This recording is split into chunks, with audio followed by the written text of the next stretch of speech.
Welcome to Rooted Insights, a podcast for women in their second season of life who spent years caring for everyone else, kids, partners, work, households, holding it all together while quietly putting your own needs on the back burner.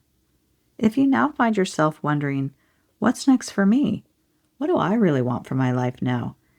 And how do I start prioritizing myself without dropping everything else? You're in the right place. Hi, I'm Dr. Kelley, a health and well-being specialist and mind-body expert. And here we blend grounded, science-informed practices into everyday life so we can better support our hard-working nervous systems, emotional well-being, and step more fully into our authentic selves. In earlier episodes, we've talked about the nervous system, the power of pause, boundaries without guilt, and redefining success from the inside out. Today, we're going to talk about something many women in this season know all too well, but rarely speak about with compassion. We're talking about pain and discomfort in the body, and what happens when you stop fighting it and start learning its unique, personal language. This is a very personal conversation for me. For many, many years, I lived with chronic low back pain and sciatica that was so intense and unpredictable that would literally take me to my knees, unable to move without pain, and some days barely able to function. At my lowest point, it felt like my body had betrayed me. What changed everything wasn't just treatment or exercises, and believe me, I tried them all. It was finally learning to listen and view my body with new ears and eyes, and adding mind-body science practices I learned during graduate school. Today, I want to share how learning the language of my own body, and even saying thank you to my pain, completely changed my relationship with myself and how I continue to move through this mid-season of life. In this middle stretch of life, many women begin to experience more persistent symptoms: back pain, neck tension, headaches, gut issues, hormonal shifts, strange aches and pains that seem to move around and come out of nowhere, or waves of fatigue that don't match what's on the calendar or what you did that day. From a nervous system and an interoceptive perspective, your body is not being dramatic. It's trying to get your attention. Interoception is just a science word for your ability to sense what's happening inside your body: heartbeat, breath, tension, temperature, fullness, pain. When life has been busy and outward focused for decades, those signals often have to get louder through discomfort, pain, or illness in order to be heard. And know that they typically start out as a whisper. For years, my low back pain was that messenger.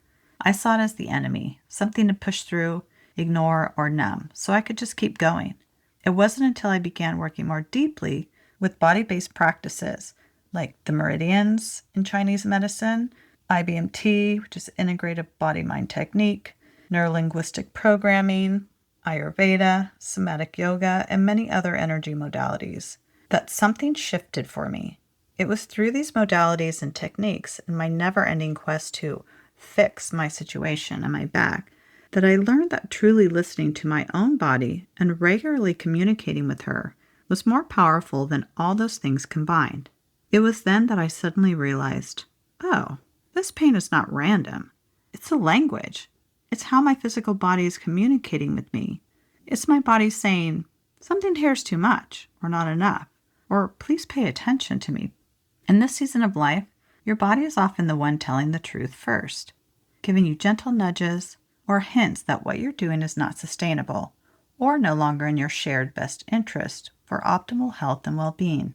The question then becomes, will you argue with it, ignore it, or start to learn what it's actually trying to say?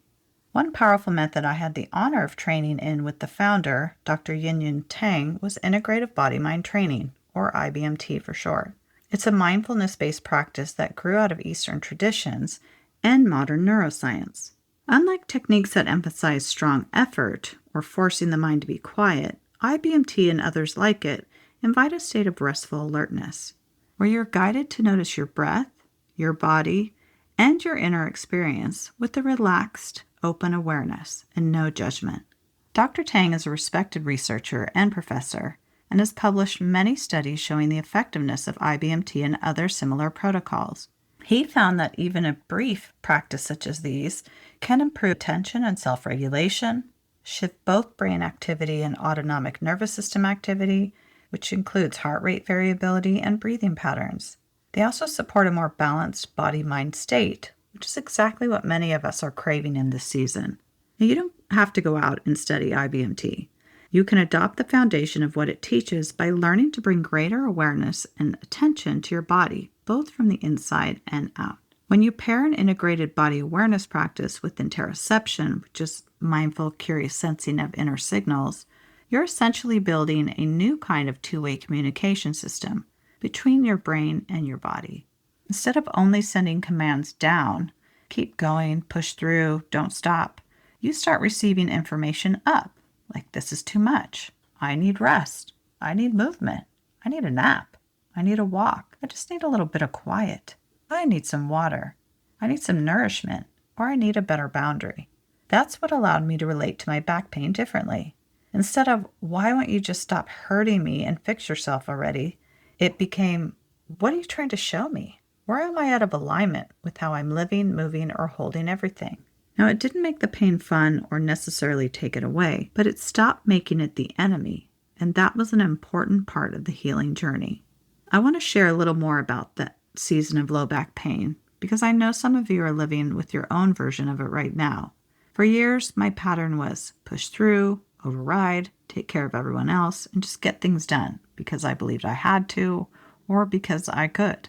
My back would seize at the most inconvenient times, bending to pick something up, reaching for something, sometimes just turning the wrong way or coughing or sneezing. It would feel like a lightning bolt in my spine. I'd freeze, sometimes unable to move or breathe deeply without intense pain. At first, I treated my back like a broken machine part, something to fix so I could get back to being useful. But as I deepened into body-based work, with more intentional body scans, better regular communication with my body, and a different mindset about pain and the co-collaborative relationship I was in with my body, I started experimenting with something that felt very strange at first, talking to my pain as if it were a messenger, not a malfunction, and speaking to my body every day like she was my closest and dearest friend, checking in with her and asking her if she needed me to do anything for her. And when the pain flared, instead of immediately going to anger, frustration, or fear, I began to say, and sometimes out loud, "Thank you, pain, for getting my attention. What is it you're trying to show me right now? And is there anything I can do to help you?" Sometimes the answer was very practical, like, "You've been sitting too long," or "Your core is tired, you need to move differently." Or sometimes it was emotional. "You're carrying more responsibility than your system can handle today." Or, "You skipped all your own mental pauses this week." Or, "You're just doing too much today, I need a break." And sometimes it was about aging in this season of life. You can't live like you're 25 anymore. Your body needs a kinder pace. Over time, this shifted my relationship with my own body from betrayed to befriended. I started greeting my body like a longtime friend. "Hello, body. I'm here. I'm listening. How can I best take care of you today?"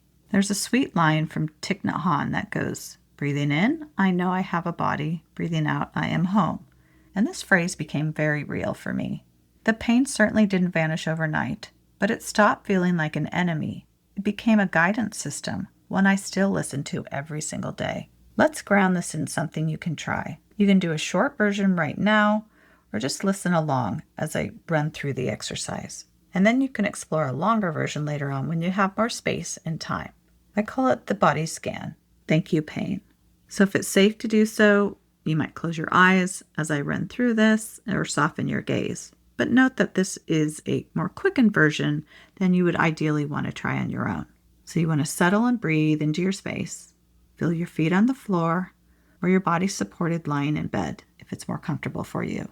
You want to take a slow, deep, easy breath in through the nose, like you're gently blowing up a balloon in your belly. Then take a slightly longer breath out through your mouth, like you're letting all the air out of the balloon. No forcing, just a gentle lengthening of the breath. You want to repeat this way of breathing a few more times to fully settle in and relax your body. Then you want to move into a state of restful alertness. See if you can let your muscles soften a little while keeping your awareness awake, like you're listening to a friend, not trying to fix anything. Then you're going to start the slow scan. Again, I'm going to run through this quicker than you would normally want to do on your own, so just note that as you listen. You're going to move your attention slowly and gently and consciously up through your body. So you want to start at your feet, then your toes, then your ankles, front and back, then move to your calves and your knees and your thighs, then your hips, your pelvis, your lower back region, your sides, your belly, mid-back, chest, arms, hands, fingers, upper back, shoulders, neck, front and back, jaw, your face, your ears, your eyes, your forehead, your head, and your scalp. And in each area, quietly ask, what do I notice here? Sensations might be neutral, pleasant, or even uncomfortable. There could be warmth, tightness, pulsing, heaviness, and ache. Remember, you're just noticing. You're not judging or trying to fix anything. Then you want to meet one area of discomfort. So if there's an area that feels painful or tense or just out of balance, see if you can bring your attention there gently without bracing or tensing up or creating a story around it. Just imagine placing a warm hand or a soft light there. You don't need to physically touch it unless you want to. You're just envisioning or imagining it happening. Then you want to move to saying thank you. So you can silently or out loud, you say, thank you, pain, or thank you, tension, or thank you, hot spot, whatever it is. Thank you for getting my attention. What are you showing me right now? Is there anything you'd like me to know or do in this moment? Then don't rush the answer. It might be a word, a memory, an image, or simply, I'm tired.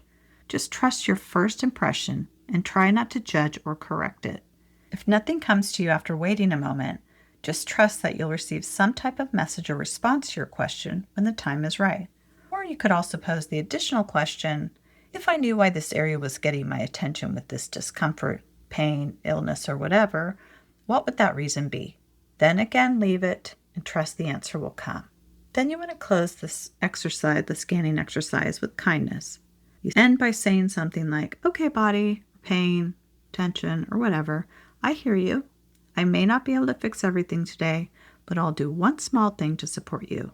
Then you want to close by taking one more slow breath and gently open your eyes when you're ready. The goal here isn't to make pain disappear on command. It's to change the relationship you have with it, to move from fighting your body to partnering with it. Over time, that shift can change how your nervous system processes pain and how you care for yourself day to day. The more you practice scanning your body, the more your body will tend to open up and share with you. Once comfortable with it, you can expand the practice to include your organs, your fascia, cells, and so on if this is something that speaks to you. To keep this practical in daily life, here's 3 simple questions you can experiment with this week. You might even put them on a sticky note or somewhere you'll see them. Number 1, where does my body feel loud today? That might be pain, tension, fatigue, restlessness. Instead of ignoring it, name it, acknowledge it, so it knows it's gotten your attention. Number 2, if this area could speak in words, what would it say? It might be something like, I'm overworked, I need movement, I need rest or quiet, I need time in nature or water today, or this situation feels like too much. And number 3, what's one small way I can respond? Not fixing everything, just one small response. Adjust your posture, step away from a screen, do some stretching, drink water, say no, pause or lie down, take a gentle walk, take a bath, or take 3 breaths before saying yes. These questions turn interoceptive awareness into micro-communication with your body. Over time, your system learns, when I speak, she listens. That alone can reduce the stress load and eliminate the need for your body to yell through bigger symptoms like pain or illness. As we close, here are a few questions you might carry into your journal, a walk, or a quiet pause. Where has my body been trying to get my attention? Through pain, tension, or fatigue, and what might it be asking for? And if I treated my body as my oldest, truest friend, how would I talk to her differently? And finally, what's one small way I can say thank you to my body this week, even if I don't love where I am right now or how she's feeling or expressing herself? You don't have to become a perfect listener overnight. Every time you pause, notice, and respond, even just a little bit, You're teaching your system, I won't abandon you anymore. We're in this together and I'm listening. If this episode helped you feel a bit more compassionate towards your own body, please follow, like, or subscribe to Rooted Insights so you don't miss upcoming conversations. If it feels supportive, leave a 5-star rating or positive review. It truly helps other women in this second season of life find these grounded, science-informed, and heart-centered tools. You can also share this episode with a friend who's living with chronic pain or quiet discomfort and might need a new way to begin to relate to her body. Remember, you're not behind. You're in a new season of your life, and your body has carried you this far. Thank you for being here, for your courage, for the ways you're choosing to befriend your body as you age and grow into more of who you really are. We're here, rooting in together, one sensation, one thank you pain, one act of everyday kindness to your body at a time. Until next time, thanks for listening.